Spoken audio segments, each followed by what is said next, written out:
Hey, I'm Tamara Kandaker, and you're listening to the Decibel from the Globe and Mail. Nine years and one NBA championship later, Kyle Lowry, considered by many the greatest Raptor of all time, is leaving Toronto. On Monday evening, Lowry put out an Instagram post announcing that he's going to the Miami Heat. He signed a 3-year deal worth $90 million. This has been a long time coming, and it's been a few days now. We've had some time to process our emotions. So today, we're going to spend some time talking about Kyle Lowry's legacy. First off, on the court, all his numbers show whenever he's on the court, the Raptors are winning those minutes. I think there's no greater example of what he meant on the court than the term Kyle plus bench. Freelance sports writer Vivek Jacob is on the show. Today, what Kyle Lowry did for Canada's national basketball team, why he deserves a statue, and what his departure means for the Raptors' future. You're listening to The Decibel.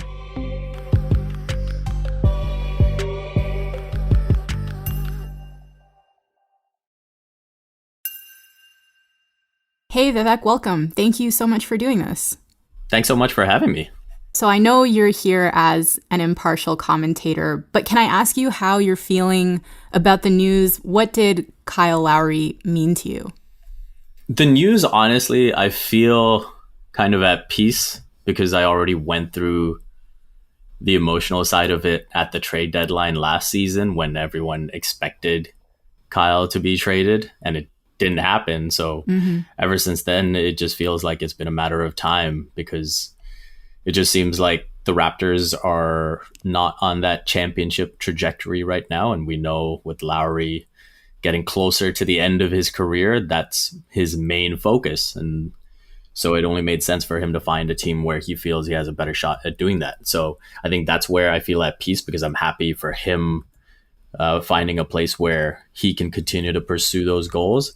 In terms of what he meant to me, watching him over the years, I think the biggest thing is the fact that, he's not the most naturally gifted. I don't think anyone would look at him and say he's, the most athletic or the fastest player in the league or anything like that. But he carved out a niche for himself and he worked and he worked and he worked and he fought for his place in the league. And I think a lot of people have a lot of respect for that. And so do I. Yeah, I mean, that sounds pretty consistent with the reaction I've seen. Like, people were devastated, but it was definitely more muted than it would have been had this happened back in March, right? Like, we kind of went through these motions back then. So tell me why Kyle Lowry is considered by so many people to be the greatest Raptor of all time. I think the biggest reason is because he's been through the entire sort of sporting fan experience with this fan base. And you look at where the franchise was when he got here and who he was when he got here and the way he's matured and the fans have matured with him. And to first make the playoffs, lose the first round, then normalize making the playoffs, then make it to the Eastern Conference Finals, then not be able to get over the hump that was LeBron James. Right. And then finally crack through and win the championship. It's a full circle. It's the full experience. And you think about the way people talk about LeBron James's championship in Cleveland and how that will always mean more than the two that he won in Miami or the one that he has now with the Lakers. You look at the way people criticize Kevin Durant going to Golden State and winning his championships there. Fans do look at going through the mud and then coming out of it as the hard way, as the right way. And I think that's why Kyle Lowry will be the greatest Raptor of all time. It wasn't always obvious that he was going to become synonymous with the Raptors getting really good and ultimately becoming champions, right? Like when he arrived, the Raptors were not doing well. So tell me about that and what kind of player he was when he first got here. Kyle Lowry, when he came to Toronto, was someone who was stubborn, always thought he knew better, clashed with coaches, frankly was a little out of shape. And I think the biggest turning point for him was the fact that Masai Ujiri, the president of Raptors basketball currently, he was the general manager when he came in. Masai Ujiri had a meeting with him and was upfront with him and told him, hey, you keep this up, you're not going to be in the league. You're going to be a Yeah. journeyman. You're going to go from team to team, and you're not going to have the career you think. I mean, initially, he didn't even think he was going to be in Toronto. There was a trade that was going to happen with the New York Knicks that was, backed out of at the last moment by the New York Knicks owner, James Dolan. And it could have been a very quick ending for Kyle Lowry in Toronto. But after that moment, the Raptors kind of found magic in a bottle in that 2013-14 season, where after trading Rudy Gay, they go on this huge run to make the playoffs. And then they go to 7 games with the Brooklyn Nets. And Kyle Lowry has that heartbreaking miss at the buzzer of Game 7. And again, even little things like that ingratiate him with the fan base because they've been through all those moments together. All of those things have happened over the years in Toronto. And you look at the perception he has now, even at age 35, to get a reported 3-year, $90 million deal. I think that says everything. Yeah. So why wasn't he traded back in March and why now? Yeah, so the 3 main teams that were linked with possibly acquiring Kyle Lowry at the deadline were the Miami Heat, the Los Angeles Lakers, and the Philadelphia 76ers. And it seemed like with those 3 teams looking to make a playoff push, looking to get deep and close to that championship contention, that they would eventually find a way to get him. But after the trade deadline passed and nothing happened, Masai Ujiri met with the media and said that they weren't willing to pay up what he felt that Kyle Lowry was worth. And even after Kyle Lowry said that, hey, I appreciate that the Raptors value me so highly and weren't just willing to give me up for nothing. At the same time, Masai Ujiri did say that, hey, we did ask for a lot. I am biased when it comes to Kyle Lowry. I know what he means to this organization. And you look at what might potentially be coming the other way to Toronto. And you have to wonder whether, now he looks back and wishes he could have a do-over. But it is what it is. He played his cards the way he felt was best. And now I think at the end of the day, they will at least feel that they did right by Kyle Lowry. And tell me about the details of that trade. Like, why do you think that he probably wishes he could have a do-over? And what are we getting in exchange for Kyle Lowry?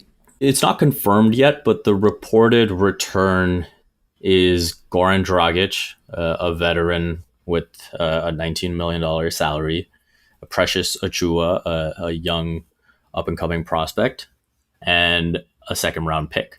Mm-hmm. You look at what was available at the trade deadline, it does seem to suggest that there was a better deal to be made back then. For example, with Philadelphia, they did have a first-round pick on the table. They did have Tyrese Maxey, a really exciting guard that can score, available as well. So August 2nd is when the NBA began its free agency period in terms of negotiating new contracts. Teams can approach players and have those conversations about acquiring them, trading them, whatever it may be. And that's how we get into Kyle Lowry finding a new team. The reports are that the Raptors are looking for a third team to get involved so that they can get rid of Dragic's salary and maybe address some other needs. And so until that plays out, we won't really know, what the full picture of this deal is like and where the Raptors go from here.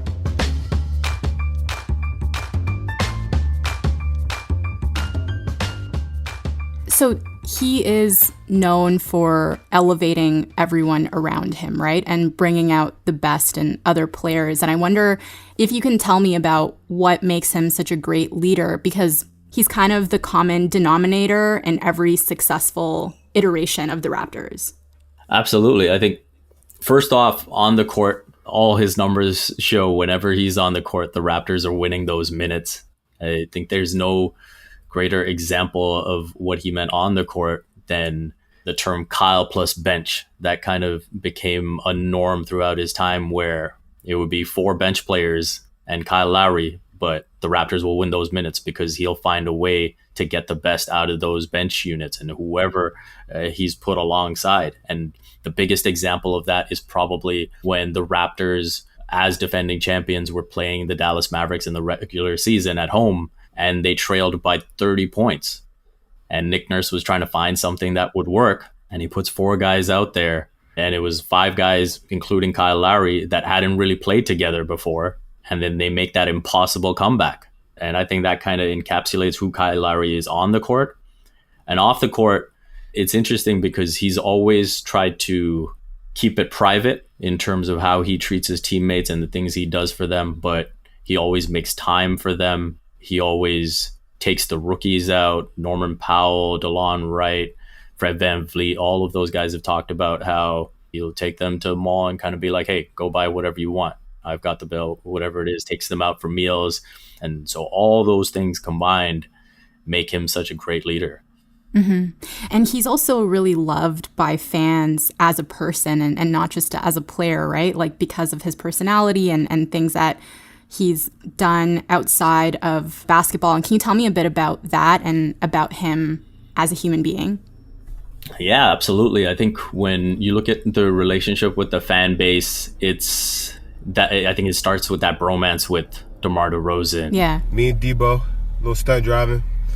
Watch this. And fans just loved seeing those two interact and be the leaders of the franchise for so long. He's got a really goofy personality that kind of comes out with all his teammates. You think about that player introduction that he'd have, where he's getting different players to do different exercises, whether it's push-ups or planking or whatever it might be, as he's coming through. And people always love that intro from North Philly to your city.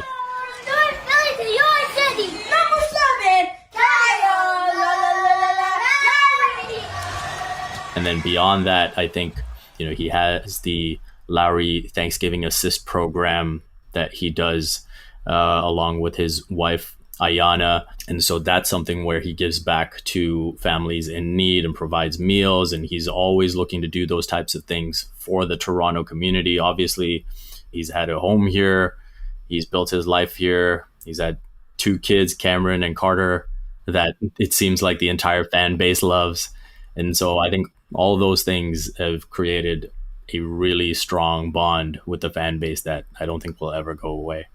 Yeah, and he's also been very vocal about social justice issues. Mm-hmm. Yeah, absolutely. And he was a big part of the NBA's plans coming out of the bubble and how they wanted to voice their concerns about what was going on, not just in America, but across the world in terms of the racism that the Black community faces and, racialized communities in general.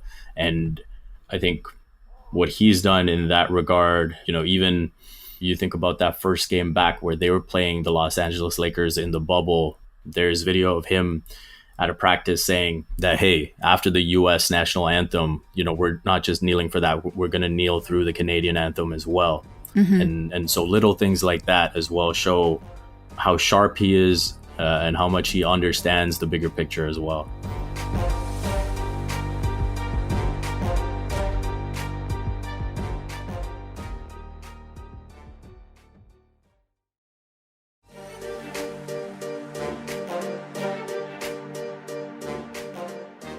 So how do you think his transformation fit into the Raptors' transformation into a winning team?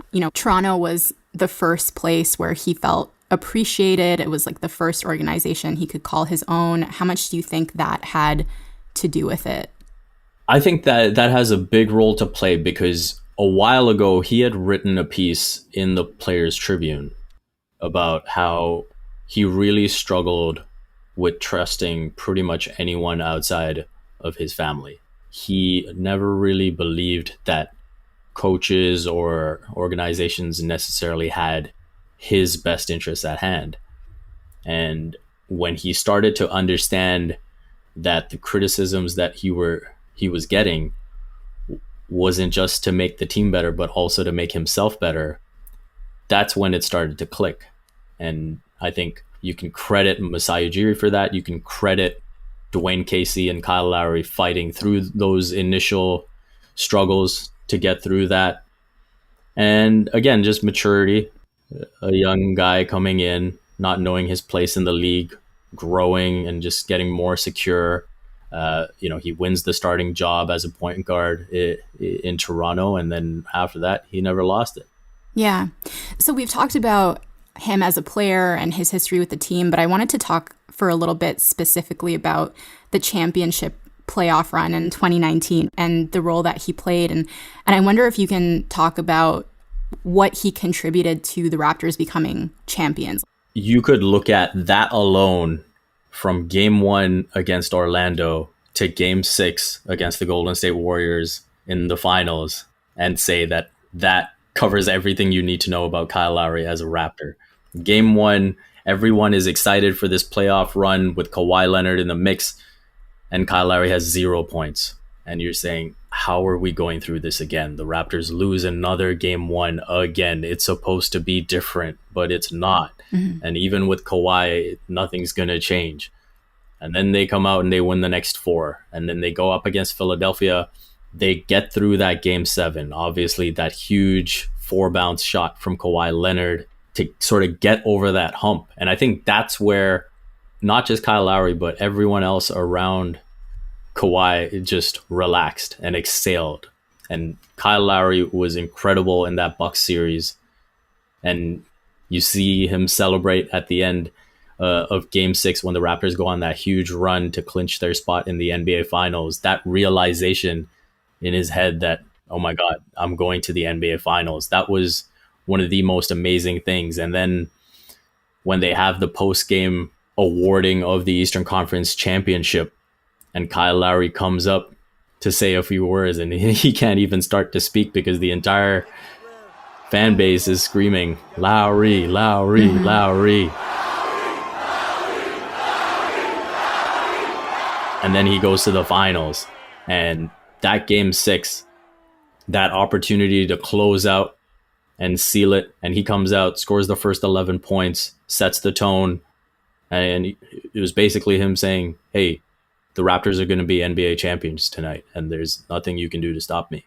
So the thing that I remember from that championship game is the way that he pulled Masai Ujiri in for a hug during that really tense moment when Masai is trying to get on the court and he gets into this confrontation with a security guard. And I wonder if you can tell me about the significance of that moment in relation to his relationship with Masai. Yeah, they have an incredible relationship. And you look at the fact that, I mentioned before how Masai Ujiri sort of called him out and challenged him to be the player that he wanted to be and the player that they believed he could be. And you could tell it wasn't until around the trade deadline where they had a heart-to-heart and they had a meeting and they put it past each other and they said, hey, let's just go win this NBA title. And Kyle Lowry could recognize at the end of the day, once again, this was about doing what was best for the team. And then they go on, they win that championship. And in that moment, Kyle Lowry saw Masai Ujiri dealing with something that was extremely unfortunate and unnecessary and said, hey, I'm going to be here for you because you've always been here for me.